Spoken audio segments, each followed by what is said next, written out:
Assalamualaikum warahmatullahi wabarakatuh. Hai anak-anak, apa kabar? Semoga dalam keadaan baik ya. Hari ini Ibu akan membahas tentang karbohidrat. Kalau bicara tentang karbohidrat, kita pasti langsung teringat nasi, roti, mie, jagung, pokoknya semua makanan yang membuat perut kenyang. Tapi perlu kita ketahui juga loh bahwa madu, gula pasir, sayuran, buah-buahan, dan susu juga merupakan sumber karbohidrat. Betul atau tidak ya? Kalau penasaran, mari kita bahas pada materi yang Ibu paparkan berikut tentang karbohidrat. Karbohidrat berasal dari kata karbon dan hidrat. Nama lain dari karbohidrat adalah sakarida yang berarti gula. Secara kimia, karbohidrat merupakan senyawa polihidroksialdehid atau senyawa polihidroksiketon, yaitu senyawa yang memiliki banyak gugus hidroksi dan memiliki gugus aldehid, maka disebut dengan polihidroksialdehid. Atau senyawa yang memiliki banyak gugus hidroksi dan memiliki gugus keton dan disebut dengan polihidroksiketon. Selanjutnya, struktur karbohidrat digambarkan oleh Fischer sebagai rantai terbuka dan oleh Haworth sebagai rantai tertutup. Seperti fruktosa digambarkan oleh Fischer sebagai rantai sel lurus, sedangkan oleh Haworth merupakan struktur melingkar atau siklis dengan bentuk segi lima. Dan yang selanjutnya ada glukosa digambarkan oleh Fischer sebagai rantai sel lurus atau terbuka, sementara oleh Haworth sebagai struktur melingkar atau siklis yang berbentuk segi enam piranosa. Selanjutnya ada klasifikasi karbohidrat. Berdasarkan gugus fungsinya, karbohidrat digolongkan menjadi dua. Yang pertama adalah aldosa, yaitu karbohidrat dengan gugus fungsi hidroksil dan aldehid. Sebagai contoh, yang pertama ada glukosa dan yang kedua ada galaktosa.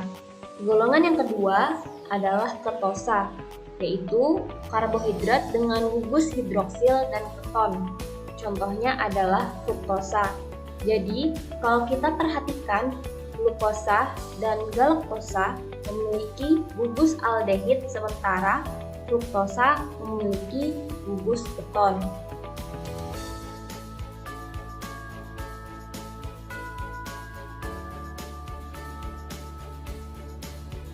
Kemudian, karbohidrat juga digolongkan berdasarkan jumlah molekul penyusunnya.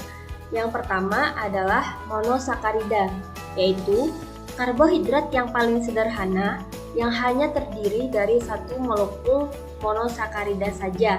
Contohnya glukosa, fruktosa, dan galaktosa. Yang kedua, oligosakarida, yaitu karbohidrat yang tersusun dari 2-10 monosakarida yang saling berikatan. Contohnya laktosa, sukrosa, dan maltosa. Kemudian golongan yang ketiga adalah polisakarida, yaitu karbohidrat yang tersusun oleh lebih dari 10 monosakarida seperti amilum, selulosa, dan glikogen.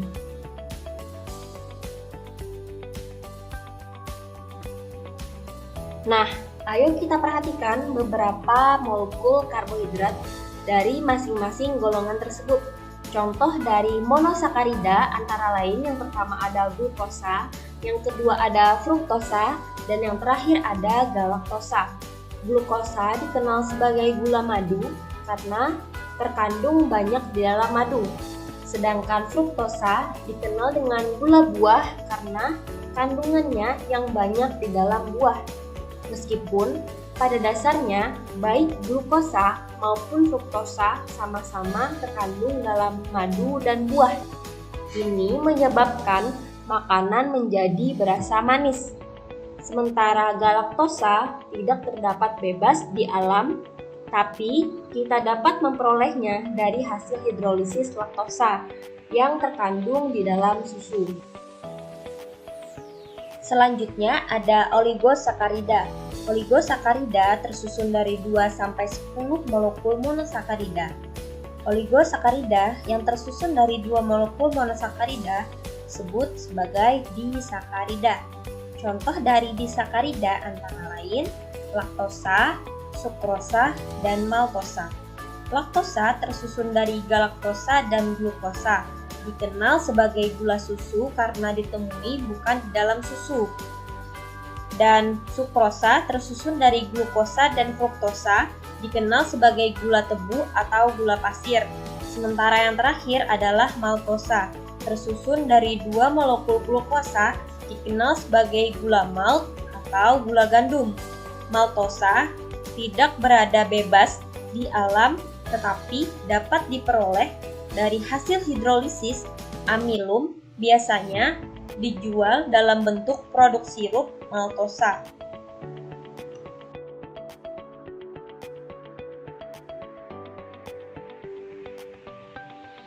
Ulang lagi aja.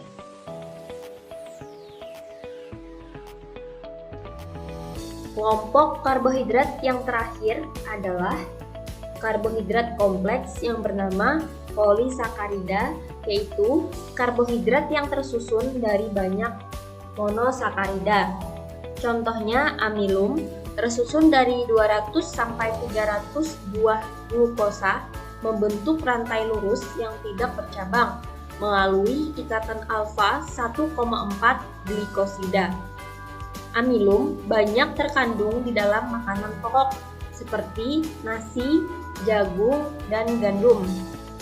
Contoh yang kedua adalah selulosa, tersusun dari 1.000-3.000 buah glukosa membentuk rantai lurus tidak bercabang melalui ikatan beta 1,4 glikosida.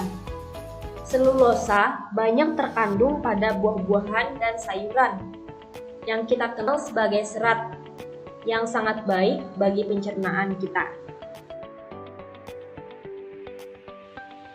Nah, berikutnya penggunaan karbohidrat bagi tubuh. Yang pertama, karbohidrat digunakan sebagai sumber kalori yang memberi energi pada tubuh kita untuk beraktivitas. Ketika kebutuhan kalori dan karbohidrat tidak mencukupi, maka akan diambilkan dari protein, sehingga akan mengganggu peran protein yang sangat penting bagi metabolisme tubuh. Maka, dengan mencukupi kebutuhan karbohidrat, kita bisa menghemat protein. Manfaat berikutnya adalah sebagai bahan pemanis alami, seperti halnya gula pasir, yang dalam kehidupan kita sehari-hari sering kita gunakan, begitu pula dengan sirup glukosa dan sirup maltosa yang biasanya digunakan sebagai pemanis pada makanan maupun minuman.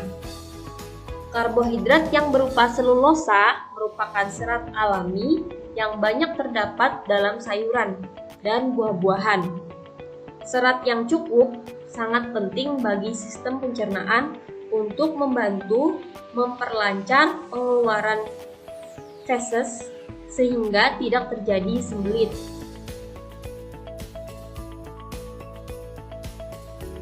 Di dalam pedoman gizi seimbang, asupan sekali makan terdiri dari 1/3 piring nasi, 1/3 piring sayur, 1/6 piring buah, dan 1/6 piring lauk.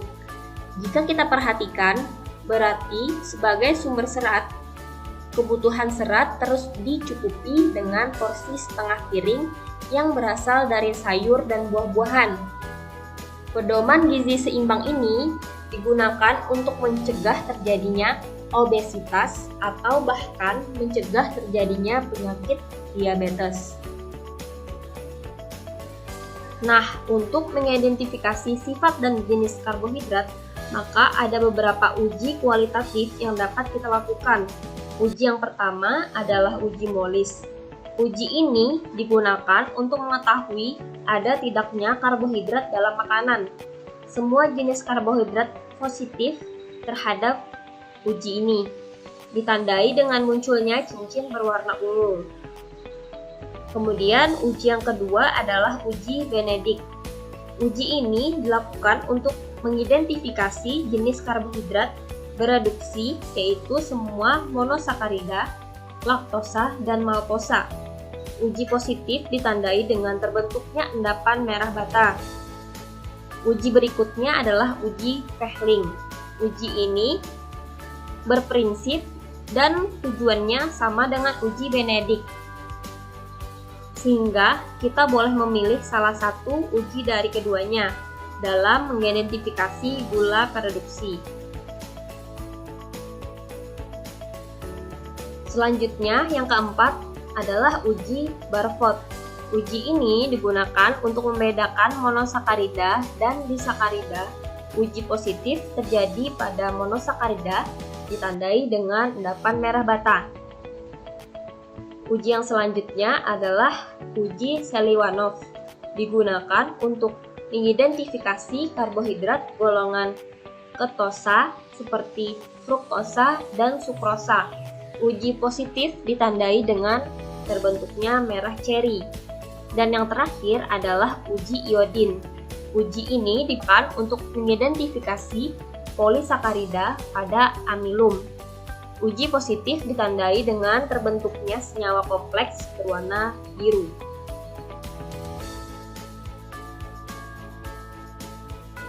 Sekian materi yang dapat Ibu sampaikan. Semoga bermanfaat. Apabila ada kesalahan kata maupun perbuatan yang disengaja ataupun tidak disengaja, mohon dimaafkan. Wassalamualaikum warahmatullahi wabarakatuh.